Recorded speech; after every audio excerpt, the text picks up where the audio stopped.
Bagus ada kawan seperti Trump ni.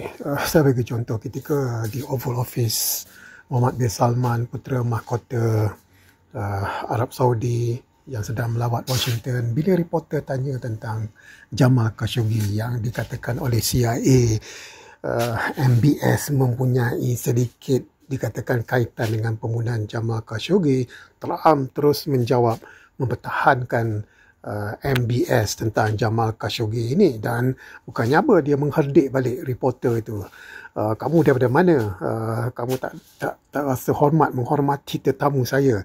Dia yang marah balik kepada reporter tersebut.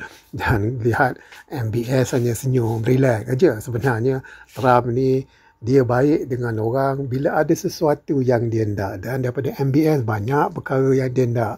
Dia nak MBS membeli banyak peralatan ketenteraan, dan dia nak Arab Saudi meterai perjanjian Abraham untuk menormalisasikan hubungan dengan Israel. Jadi itulah hakikatnya Trump.